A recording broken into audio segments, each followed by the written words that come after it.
Warahmatullahi wabarakatuh. Waalaikumsalam warahmatullahi wabarakatuh. Tabi pun. Ya pun.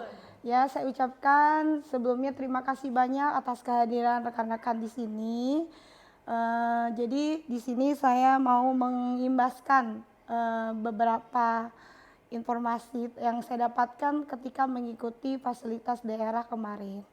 Jadi di sini ini tentang penggunaan 7 jurus BK hebat. Tapi diharapkan juga bukan hanya guru BK saja yang mengimplementasikan ini, tetapi guru-guru non BK juga gitu. Apa sih yang mendasarinya? Kenapa harus 7 jurus BK hebat ini harus kita implementasikan ke anak-anak, ke siswa didik kita?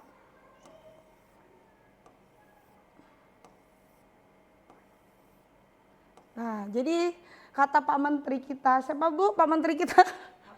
Abdul Muti ya. Di tengah kompleksitas tantangan zaman, mulai dari dinamika teknologi hingga perubahan sosial yang begitu cepat, kita menyaksikan adanya peningkatan kebutuhan akan kesejahteraan mental bagi murid. Generasi muda kita menghadapi tekanan yang tidak ringan, sehingga guru memiliki tanggung jawab moral untuk memastikan mereka tumbuh tidak hanya cerdas secara akademik, tetapi juga sehat mental, emosional, serta berkarakter kuat. Nah, itulah kenapa peranan bimbingan dan BK di sekolah menjadi semakin krusial, bahkan menjadi salah satu program prioritas Kementerian Pendidikan Dasar dan Menengah Republik Indonesia. Guru BK bukan hanya polisi sekolah atau pelengkap administrasi, melainkan arsitek jiwa yang mendampingi, menginspirasi, dan memperdayakan setiap murid. Nah, next ya. Jadi,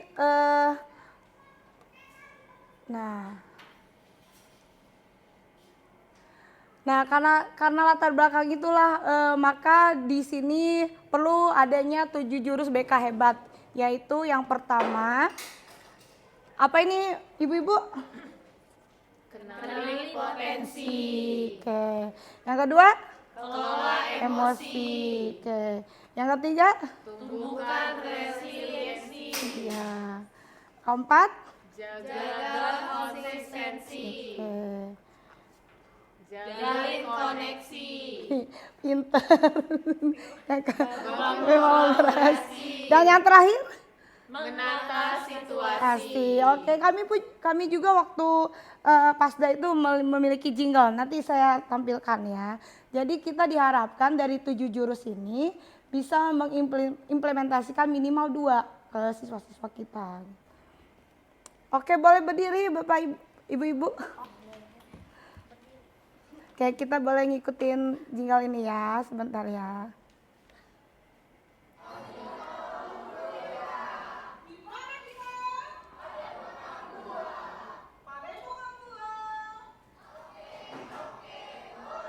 Ya boleh, silakan dipraktekkan.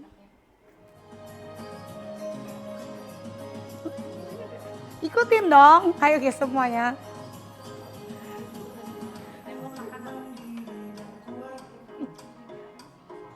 Agak lebarin dikit. Kelihatan itu ya kameranya. Kayak ini.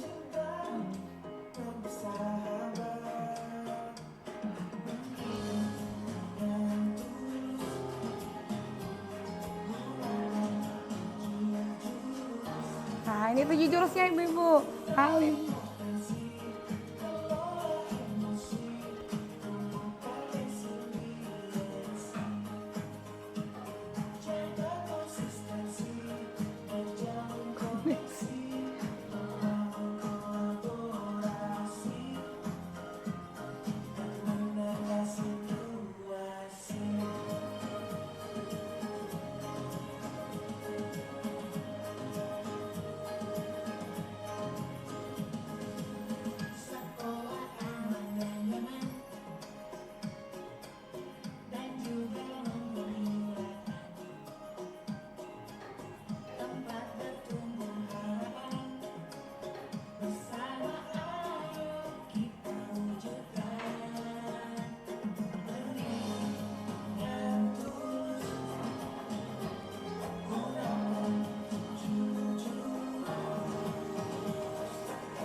Terima kasih. Silakan duduk. Ya Allah, terima kasih banyak. Oke.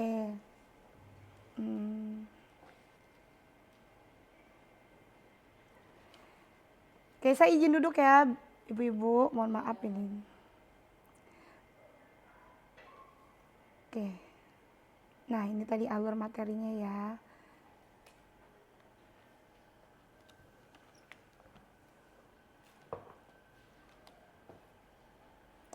Nah, dalam penerapannya 7 jurus BK Hebat ini kita menggunakan ARKA. ARKA itu apa sih? ARKA itu aktivitas, refleksi, konseptualisasi, dan aplikasi. Ini Bu. Jadi dalam penerapan 7 jurus tadi harus mengandung 4 unsur ini. Gitu. Kira-kira ada pertanyaan? Belum ya? Iya, benar sekali, benar Ibu Setio. Jadi, itu ya Bu, aktivitas.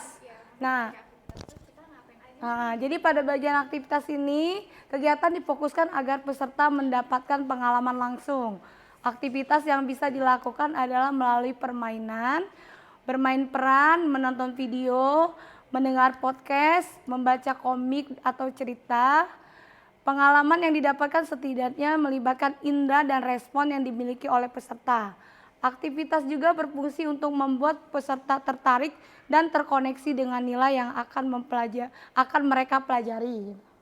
Dan yang selanjutnya itu refleksi ya. Kalau refleksi kan biasanya di akhir ya.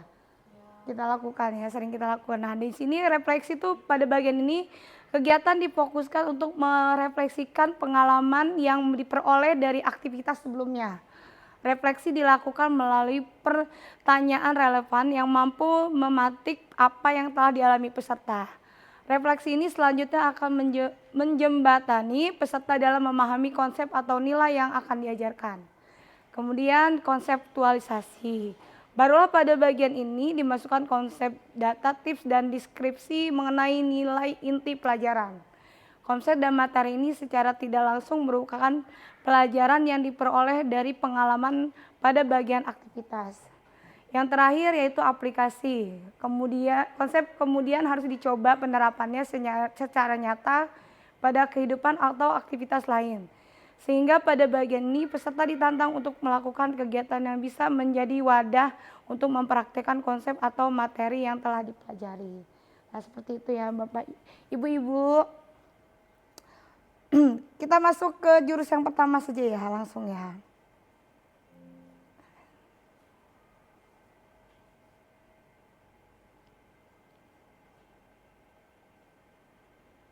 Aduh, jadi tampilannya ini.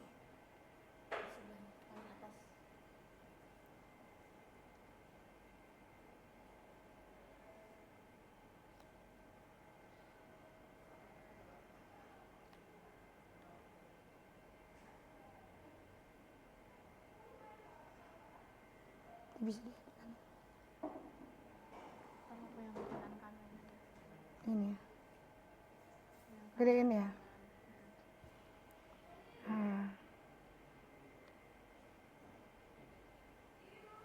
Kebesaran ya.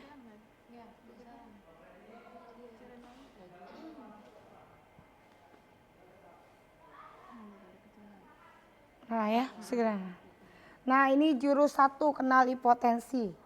Nah kalau di dalam Bimen Konseling biasanya itu kami melakukan asesmen awal itu seperti gaya belajar, ya, kemudian kecerdasan majemuk. Nah sebelumnya kita baca ini dulu Ibu Bapak Ibu. Karena pada saat saya mengikuti fasilitas daerah kemarin juga sebelum masuk ke jurus pertama itu harus baca ini. Coba ada nggak yang bisa membacakan seperti lagi sayembara gitu loh. Silakan Bu Denada, bisa?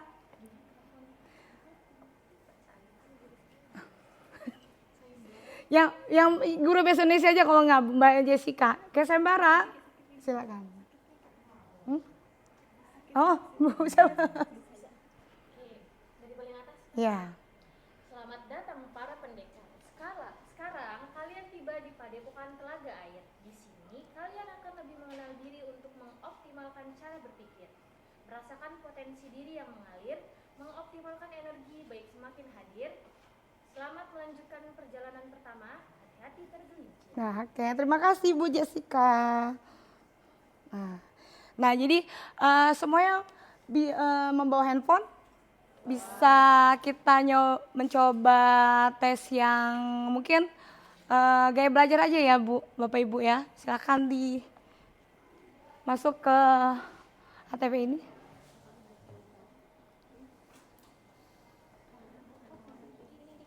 Ya. Akun pintar.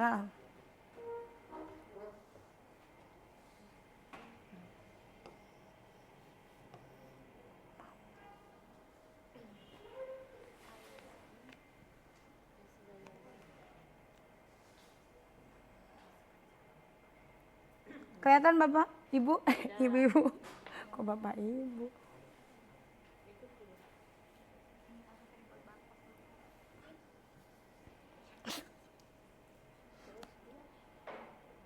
Sudah? Boleh dicoba? Ikuti tes. Iya, ikuti tes.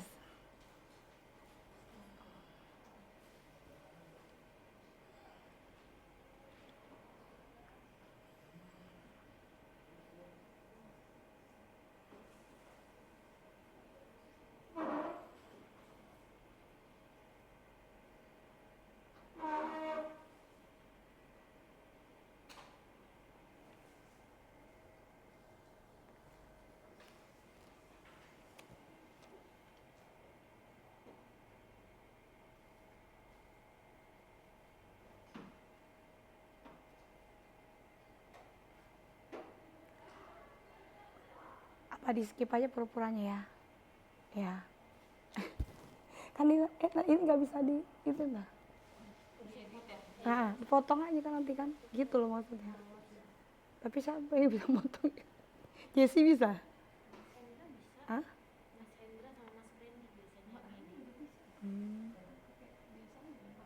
Iya.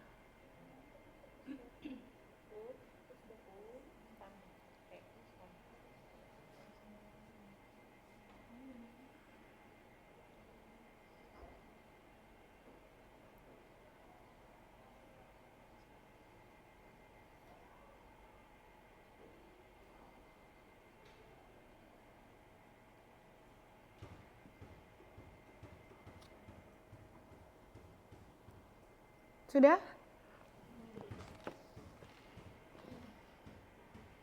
Nah, sudah ada yang mendapatkan hasilnya Bapak Ibu-ibu?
Oke, kita sudah mendapatkan hasilnya masing-masing. Oke, bisa dilihat di sini ya, tentang penjelasan dari gaya belajar yang telah Bapak Ibu dapatkan. Jadi kalau gaya belajar Pisel tuh lebih mudah mengingat informasi dengan bentuk gambar, grafik, warna, atau tulisan. Senang membaca dan mencatat, tertarik pada tampilan visual seperti diagram, mind map, video, ilustrasi, atau slide presentasi. Terus saat memahami pelajaran cenderung membayangkan dalam pikirannya. Siapa yang visual di sini ada? Visual, oh rata-rata visual semuanya. Terus kemudian strategi pembelajaran yang efektif itu menggunakan gambar, peta konsep, video infografik, ajak murid membuat catatan warna-warni, mind map atau sketsa. Kalau yang auditori ada? Oh. Ya auditori seperti itu ya, lebih cepat paham jika informasinya disampaikan secara lisan, senang berdiskusi, mendengarkan penjelasan atau mendengar suara guru, mudah mengingat informasi yang didengar seperti lagu, cerita, atau percakapan, cenderung mengulang informasi dengan cara mengucapkannya. Strategi pembelajaran yang efektif, gunakan diskusi, tanya jawab, rekam suara, lagu edukatif. Dorongan murid untuk menjelaskan kembali materi dengan kata-kata sendiri. Yang terakhir gaya belajar kinestetik. Adakah yang di sini kinestetik? Nggak ada. Ada Bu Yola. Nah Bu Yola belajar lebih efektif dengan menyentuh, bergerak, atau melakukan langsung. Suka praktik, eksperimen, atau aktivitas fisik yang sesuai banget dengan Bu Yola ya. Bu Yola guru IPA ya. Mudah bosan jika hanya duduk diam terlalu lama. Mudah-mudahan kalau saat ini nggak bosan ya Bu. Sering menggunakan gerakan tangan saat berbicara atau belajar. Strategi pembelajarannya yang efektif itu gunakan permainan edukatif, simulasi, eksperimen, atau bermain peran, serta aktivitas fisik dalam pembelajaran seperti berdiri saat menjawab atau berjalan antar pos. Oke, itu untuk asesmen dia belajar ya. Sebenarnya di BK tuh ada beberapa Bu. Jadi tadi ada ada kayak belajar, ada tes kemampuan apalagi nih ya, multi level intelligence ya, kemudian karir. Nah nanti next kita coba bareng-bareng. Sekarang kita masuk ke jurus kedua. Kira-kira ada pertanyaan dari jurus satu ini? Kenali potensi? Belum ya.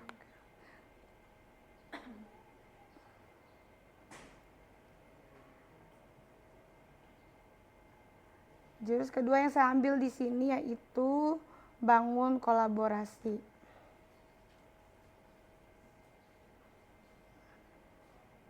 Nah,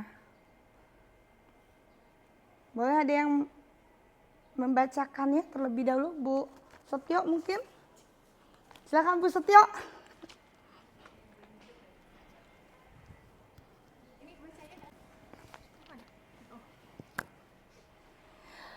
Saya mau ngajak ice breaking dulu sebelumnya. Silakan bangun. Berdiri lagi ya. Biar gak pegal duduk aja. Oke, ikuti Bu Guru, ikuti saya ketika ada katanya Bu Guru, tapi jangan ikuti saya ketika tidak ada kata Ibu Gurunya. Kata Ibu Guru, pegang perut. Kata Ibu Guru, pegang kepala. Kemudian turunkan. Wah, konsentrasinya masih penuh ya, terima kasih. Silakan duduk. Easy banget ya. Kurang lama ya. Jadi seperti ini, bangun kolaborasi di antara, nah indikator perlunya kolaborasi dalam penanganan masalah murid ya. Jadi kalau di sini gambarnya, anggap aja ini siswa SMP ya Bapak Ibu ya. Ini masalah murid, ada ringan, sedang, berat, dan referensial ya. Referensial itu kemitraan ya, bener gak sih? Apa ya? Iya, saling gitu ya, timbal. Nah, di sini guru BK atau konselor, guru kelas dan wali kelas dan guru piket. Jadi sekolah kita sudah sesuai belum ya? Kalau dalam penanganan kira-kira? Udah ya. Kalau lagi masalahnya ini kan jadi ke guru BK. Iya, benar. Ya jadi masalahnya kalau tingkat masalahnya masih ringan itu bisa diselesaikan guru BK, konselor, guru kelas, dan wali kelas. Dan juga boleh guru piket, guru mapel, atau orang tua. Tuh. Saling kolaborasi. Iya benar. Makanya tadi kita masuk ke bangun kolaborasi. Terima kasih Bu Yola. Sementara kalau kasusnya atau permasalahannya sedang berat, itu kita bisa kolaborasi ke kepala sekolah terlebih dahulu. Tuh. Misalnya kita minta wejangan dari kepala sekolah ya. Kita minta petunjuk dari kepala sekolah. Kemudian kalau sudah referral, itu yang sudah agak berat ya, itu kita bermitra ke psikolog atau dokter ahli. Ada pertanyaan kira-kira? Ya. Apa indikator kayak contoh kasus kalau misalnya dia udah butuh kolaborasi dengan pihak lain, kan tadi ada psikolog atau dokter gitu. Oh indikatornya? Iya, atau contoh kasusnya gitu. Oh gitu. Misalnya biasanya seperti ini, terima kasih sebelumnya Ibu Aini pertanyaannya. Biasanya seperti ini, kalau umpamanya kita sudah melakukan beberapa konseling, namun belum juga dapat menyelesaikan masalah siswa tersebut. Jadi atau masalah siswa tersebut cukup berat, cukup parah. Jadi kita bermitra ke psikolog ataupun dokter ahli. Kalau dalam BK itu ahli kasus ya. Oke. Bagaimana Bu? Sudah cukup jelas Bu Aini? Cukup Ibu, terima kasih. Ya ini. Nah ini mekanisme kolaborasi dalam penanganan masalah murid ya.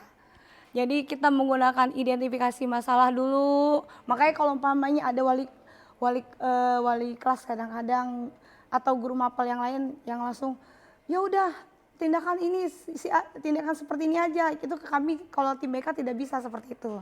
Jadi kami kalau tim BK emang benar-benar harus mengidentifikasi dulu masalahnya apa, sebab akibatnya, sebabnya kenapa gitu loh. Tidak bisa yang langsung ngambil keputusan, oh dia diskorsing seperti itu, nggak bisa ya. Jadi kami memang benar-benar ada mekanismenya, ada tahap-tahapannya seperti itu. Ada identifikasi masalah, diskusi awal dalam konferensi kasus. Ini sering ya kami lakukan tapi tidak pernah kami umbar-umbarkan. Yang kedua karena di BK itu ada azas kerahasiaan gitu. Jadi setiap permasalahan siswa itu hanya tim BK lah yang tahu gitu dan ke atasan. Kemudian penetapan tujuan dasar strategi intervensi berdasarkan tingkatan. Implementasi dan monitoring, evaluasi dan tindak lanjut, dokumentasi dan komunikasi. Nah, inilah yang tahap-tahap dalam bangun kolaborasi. Ya, dan sampai di sini kira-kira ada pertanyaan lagi, mungkin nanti akan saya share bahan yang saya sampaikan ini kepada ibu-ibu sekalian. Oke, saya mengucapkan terima kasih banyak atas kehadiran ibu-ibu di sini. Mohon maaf atas segala kekurangannya. Oke. Assalamualaikum warahmatullahi wabarakatuh.